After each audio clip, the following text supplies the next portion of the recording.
మొదటిగా దేవాది దేవునికి వందనాలు. మరొక పర్యాయం ఆయన యొక్క గొప్ప ధన్యతనిచ్చి ఆయన మాటలు చెప్పడానికి మరొకసారి నన్ను వాడుకున్న విధానాన్ని బట్టి ఆయనకు స్తోత్రములు.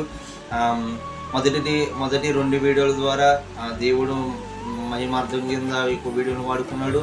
అలాగే ఈ యొక్క వీడియో ద్వారా అనేకులు మారేలాగున, అనేకులకి ఈ యొక్క వీడియో వెళ్ళేలాగున దేవుడు కృప చూపించేలాగా ప్రార్థన చేద్దాం. ప్రార్థన చేసి దేవుని యొక్క మాటలు ప్రారంభించుకుందాం. స్తుతి స్తోత్రంలో అయ్యా యేసయ్య, అయ్యా నీకు స్తోత్రంలో అయ్యా యేసయ్య, మరొక పర్యాయం మమ్మల్ని ఇటు రీతిగా వేసి తీసుకొచ్చేసి నేను చెప్పబోయే మాటలు కూడా పని నిమిత్తమని ప్రార్థన చేస్తున్నాను. దేవ యేసయ్య, చెప్పబోయే మాటలన్నీ నీ అధికారం ఉంచండి అయ్యా. నాకైతే ఏమీ తెలియని జ్ఞానాన్ని మాకు ఇచ్చి వేసి నీ ద్వారా వేసి నేను మాటల శక్తి నాకు తెచ్చి, నీకు పరిశుద్ధాత్మ శక్తి తాకి మాటల శక్తిని నాకు తెచ్చి మన యేసు పరిశుద్ధాలను వేడుకుంటున్నాను తండ్రి. అమ్మే. ఈరోజు నేను ఇది ఒక 3వ వీడియో. దేవుడు ప్రేరేపించిన ఒక మాట నేను చెప్పాలని ఆశపడుతున్నాను. ఆ మాట ఏంటంటే విధేయత. ఆ మాట ఏంటంటే ప్రియులారా, విధేయత అంటే మనం అనుకుంటుంటాం ఈ లోకంలో పడిపోయి విధేయత అనేది ఇప్పుడు చాలా రోజుల నుంచి మనం మర్చిపోతున్నాం. అంటే ఈ యొక్క జనరేషన్లో విధేయత అనే మాట చాలా పొదువైపోయింది. కానీ ఒకప్పుడు మనం చూసుకున్నట్లయితే బైబిల్ గ్రంథంలో, పరిశుద్ధ గ్రంథంలో ఉదాహరణ కింద అబ్రహాము మనం చూసినట్లయితే అబ్రహాము ఒక విధేయతను బట్టి దేవుడు ఆశ్చర్యపడ్డాడు. దీనికి స్తోత్రం. ఎందుకంటే అబ్రహాము ఒక విధేయత ఎలా ఉన్నదంటే ఎంతో ఆస్తిపరుడు అబ్రహాము. ఎంతో ఆస్తి ఉంది, ఎంతో ధనం ఉంది, ఎంతో మంచి భార్య ఉంది. కానీ దేవుడి యొక్క విధేయత, అబ్రహాం యొక్క విధేయత జీవితాన్ని చూసి దేవుడు ఆశ్చర్యపడ్డాడు. దీనికి స్తోత్రం. ఎందుకంటే మనం చూసినట్లయితే దేవుడని అంటున్నాడు అబ్రహాంతో, అబ్రహాము నీకున్న ప్రతిదీ సర్వము విడిచిపెట్టి నేను ఎక్కడైతే చూపిస్తానో అక్కడికి వెళ్ళి ఉండమంటున్నాడు. అయితే అబ్రహాం ఒక మాట కూడా ఎదిరించకుండా ఆ యొక్క మాటకి విధేయత చూపిన వాడి కింద మనం చూస్తున్నాం. అయితే ప్రియులారా, అంతటి ఆస్తిపరుడు, అంతటి ధనం ఉన్నవాడు, అంతటి మంచి భార్య ఉన్నవాడు, కానీ ఆ యొక్క విధేయత జీవితాన్ని మనం చూసినట్లయితే మనము కూడా అటువంటి జీవితాన్ని కలిగి ఉండాలి. ఎందుకంటే ఈ యొక్క తరాల్లో మనం చూసినట్లయితే, ఈ యొక్క జనరేషన్లో మనం చూసినట్లయితే విధేయత అనే మాట చాలా పొదువైపోయింది.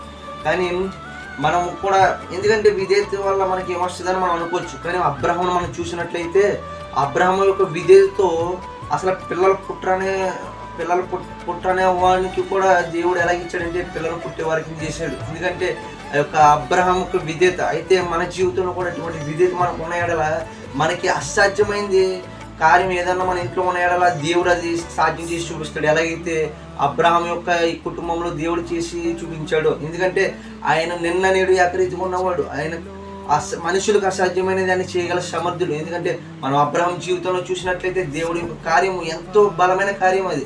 ఎందుకంటే ఆ యొక్క ముసలి వయసులో పిల్లలు పుట్టడం అనేది చాలా ఆశ్చర్యకరమైన విశేషం. కానీ దేవుని యొక్క శక్తి ద్వారా ఆ యొక్క మన కుమారుడు పుట్టినట్టుగా మనం చూస్తున్నాం. అయితే ప్రియులారా, మన యొక్క జీవితంలో కూడా ఏంటంటే ఆ యొక్క విధేయత. ఎందుకంటే అబ్రహాము విధేయత వల్ల అబ్రహాం అలా ఆ యొక్క ఆశీర్వాదం తెచ్చుకున్నాడు. కానీ మన యొక్క జీవితంలో ఆ యొక్క ఆశీర్వాదం ఉందా లేదో పరీక్షించుకున్నట్లయితే మనం లేదని చెప్పుకోవచ్చు పిల్లలు. ఎందుకంటే ఈ యొక్క తరాలు మనం చూసినట్లయితే అటువంటి విధేయతలు ఎక్కడ మనం చూడలేము, అటువంటి విధేయత పరులను ఎక్కడ మనం చూడలేము. కాబట్టి ఇప్పటి నుంచైనా మనం ఏం కలిగి ఉండాలంటే విధేయత కలిగి ఉండాలి. ఎందుకంటే ఆ యొక్క విధేయత ద్వారా వచ్చే ఆశీర్వాదం ఎంతో బలమైనది.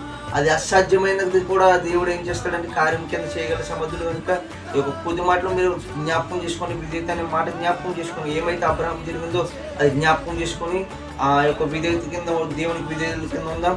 ఈ యొక్క మాటలు మీరు నచ్చినట్లయితే అనేకులు షేర్ చేసి వారి యొక్క మనోనేతలు కూడా తెలిపిద్దాం. స్తోత్రం. ఈ యొక్క కొద్ది మాటలు దేవుడు దీవించి ఆశీర్వదించును గాక. ఆమేన్.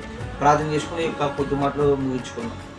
మహాపరిశుద్ధుడైన దేవునికి స్తోత్రం. అవునే యేసయ్య, విధేయత అనేది చేసే మాలో కొద్దివైపోయింది దేవ. అవునే మేము అబ్రహాం చూసినట్లయితే అబ్రహాం యొక్క విధేయత ఆ యొక్క పిల్లలు పుట్టరనే తనంలో కూడా పిల్లలు పుట్టేలా చేసింది. ఎందుకంటే అబ్రహాం యొక్క విధేయత వల్ల దేవ యేసయ్య అటువంటి విధేయత మాకు తెచ్చింది. అవునయ్య, విధేయత మాలో ఉన్న ఏడల దేవ యేసయ్య యొక్క కార్యములు సఫలపడతాయి కనుక యేసయ్య అటువంటి విధేయత జీవితాన్ని మాకు మా అందరికీ తెచ్చామని యేసు పరిశుద్ధ నామములో వేడుకుంటున్నాం తండ్రి.